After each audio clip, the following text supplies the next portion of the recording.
Bismillahirrahmanirrahim. Assalamualaikum warahmatullahi wabarakatuh.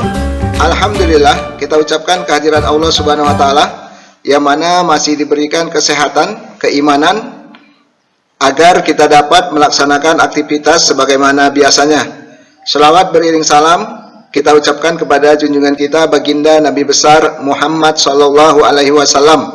Anak-anak Bapak sekalian, pada pertemuan yang kelima di video pembelajaran bidang studi prakarya kelas 8 semester 2 tahun 2021, nantinya kita akan membahas mengenai tahapan pengolahan bahan pangan setengah jadi dari serelia, yaitu nanti anak-anak Bapak akan lebih fokus di dalam pengolahan mie Aceh. Selanjutnya, sebelum kita masuk ke materi inti dalam pembuatan mie Aceh, maka ada baiknya anak-anak Bapak terlebih dahulu melihat peta konsep, yang mana peta konsep di layar monitor ini terdapat bagian teknik pengolahan yang diharapkan untuk pertemuan kita pada hari ini. Anak-anak Bapak mampu membuat suatu masakan setengah jadi dari bahan serelia dengan judul pengolahan mie Aceh. Selanjutnya, setelah anak-anak Bapak memahami tentang peta konsep, maka ada tujuan pembelajaran, yang mana di pertemuan kita sebelumnya terdapat beberapa tujuan pembelajaran yang harus Ananda ketahui.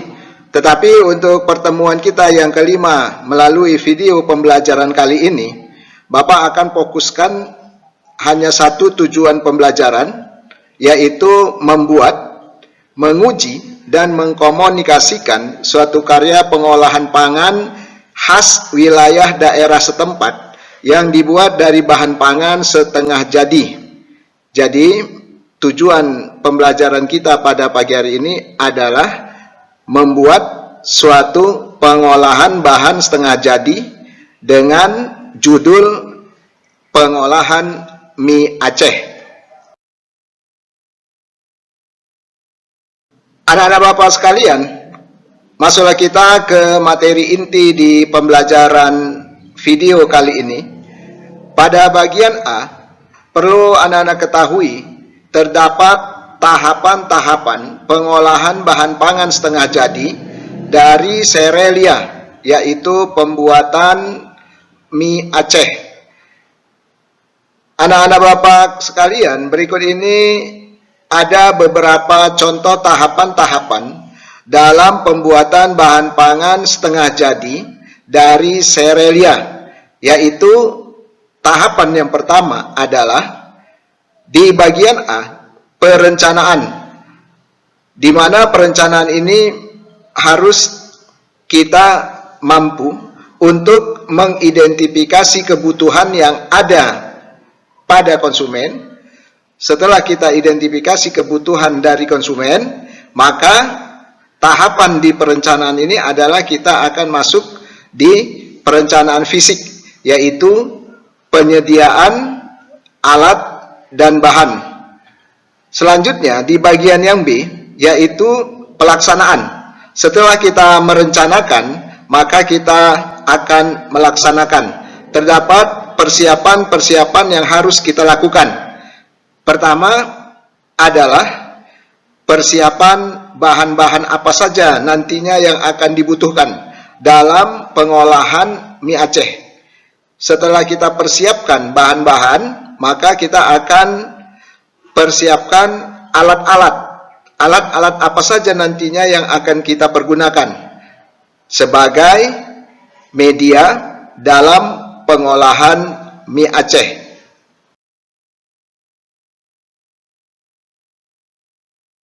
Pada bagian B, perlu anak-anak Bapak ketahui proses pelaksanaan dan pembuatan pengolahan bahan setengah jadi mie Aceh.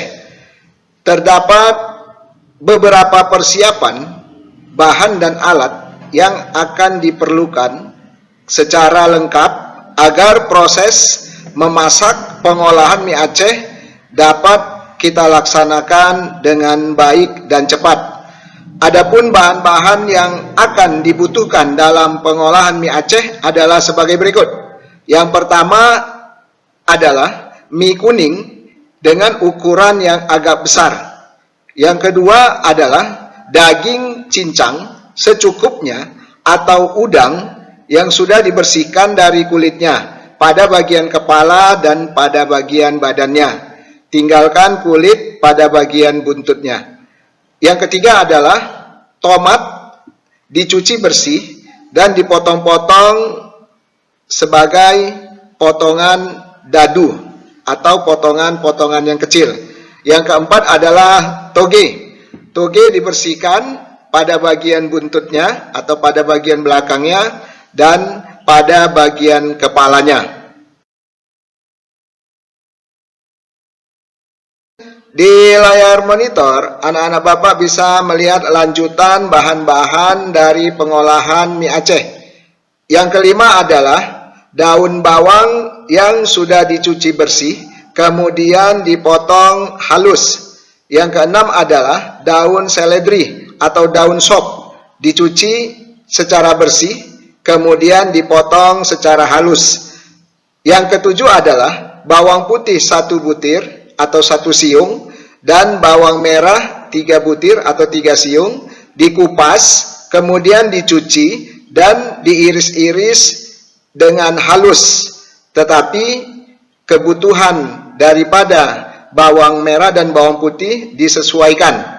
Kemudian yang kedelapan adalah air kaldu dari rebusan tulang iga-iga atau tetelan dari tulang-tulang yang sudah kita masukkan ke dalam panci. Yang kesembilan adalah minyak makan secukupnya untuk menumis dari bumbu-bumbu yang sudah kita persiapkan.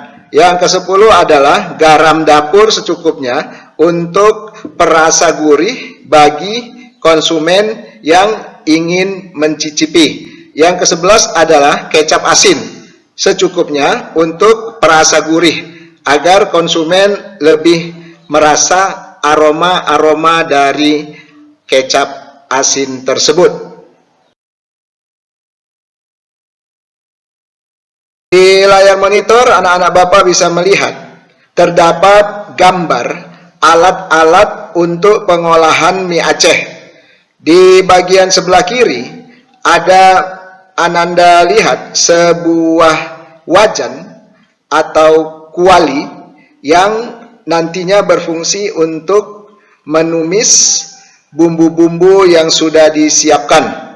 Yang sebelah kanan adalah sebuah panci beserta tutupnya yang fungsinya adalah sebagai tempat rebusan. Di sebelah kanan panci ada gambar sebuah pisau dan sebuah telanan yang berfungsi untuk memotong dan menahan bahan-bahan atau bumbu-bumbu yang sudah kita persiapkan. Di sebelah atas paling kanan ada Ananda lihat, yaitu tungku. Tungku ini bisa saja kita mempergunakan bahan dari kayu, bahan dari gas, maupun bahannya itu dari minyak lampu, tergantung dari keinginan si pembuat. Dan yang paling bawah sebelah kiri setelah tungku ada namanya sutil.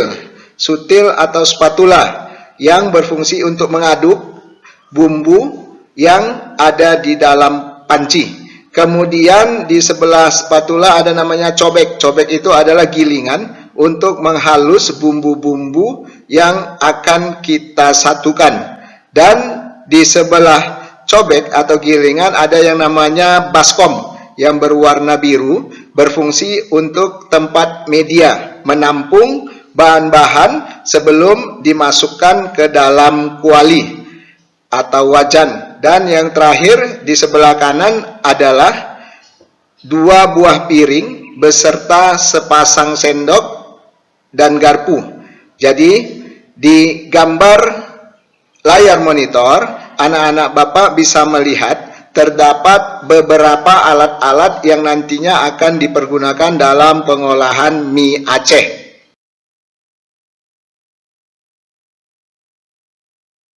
Anak-anak Bapak sekalian, masuklah kita di proses pembuatan pengolahan mie Aceh.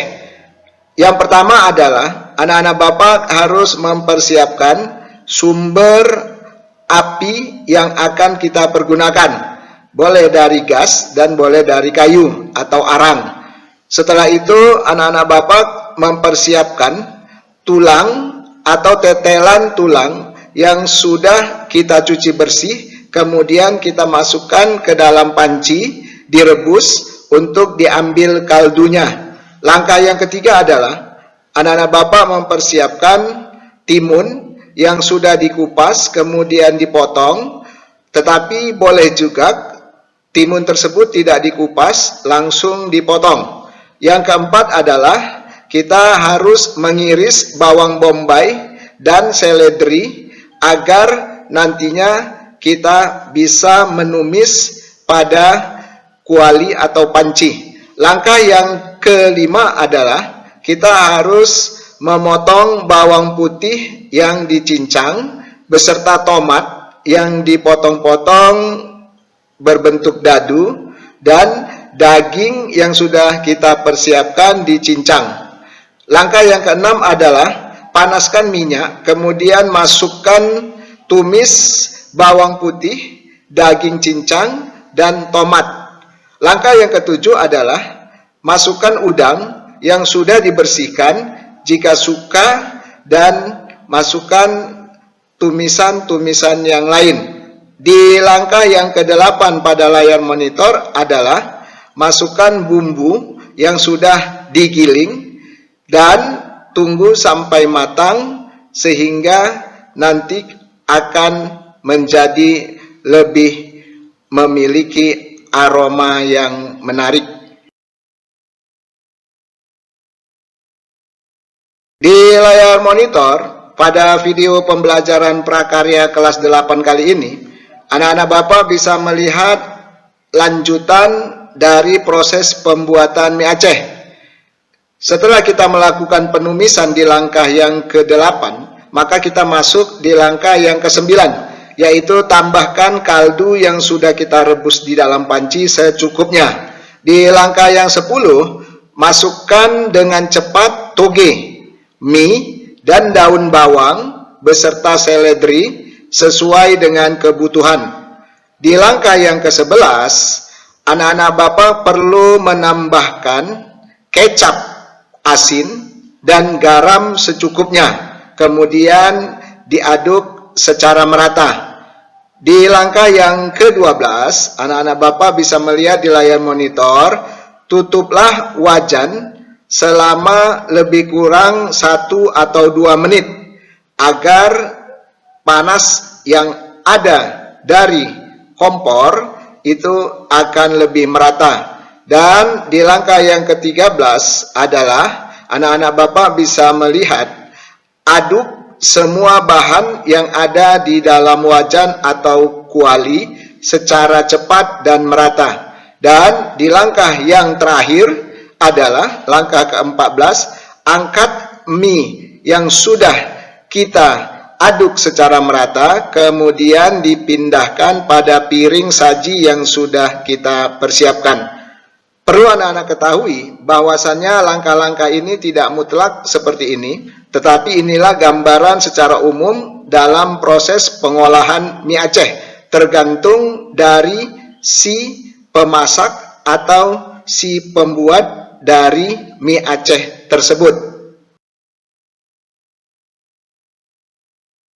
Anak-anak Bapak sekalian, setelah Anda melihat video pembelajaran bagaimana proses pengolahan mie Aceh, setelah selesai, maka kita masuk di bagian yang C, yaitu penyajian mie Aceh. Mie Aceh disajikan di piring dengan dilengkapi acar bawang, irisan timun, irisan jeruk nipis, dan emping goreng atau kerupuk bawang. Pada umumnya, mie Aceh sangat berbeda dengan makanan sejenis mie lainnya, yaitu berbeda pada rasa bumbunya yang memiliki rasa dan aroma yang khas dan unik. Di layar monitor, anak-anak Bapak bisa melihat ada gambar tampilan penyajian mie Aceh yang memang membuat rasa tertentu dari konsumen sehingga akan membuka selera untuk menyantapnya. Sebelum video pembelajaran berakhir, maka anak-anak Bapak bisa melihat terdapat 4 rangkuman pada pembelajaran hari ini. Yang pertama adalah pengolahan bahan pangan, yang kedua adalah serelia merupakan jenis tumbuh-tumbuhan, yang ketiga kacang-kacangan adalah merupakan biji-bijian yang berukuran lebih besar daripada serelia. Yang keempat adalah umbi-umbian yang merupakan organ daripada tumbuh-tumbuhan. Demikianlah video pembelajaran kita pada hari ini. Bapak berharap apa yang sudah kita bahas akan dapat menjadi tambahan ilmu pengetahuan secara praktek untuk diri Bapak maupun terhadap anak-anak Bapak sekalian. Sebelum Bapak tutup pembelajaran pada video hari ini, Bapak berharap nanti akan ada file-file tambahan yang bisa Ananda lihat, baik berupa materi, soal-soal, maupun kuis yang diberikan dengan file PDF, MS Word, ataupun melalui Google Form. Demikian saja video pembelajaran kita pada hari ini. Wabillahi taufiq wal hidayah. Assalamualaikum warahmatullahi wabarakatuh.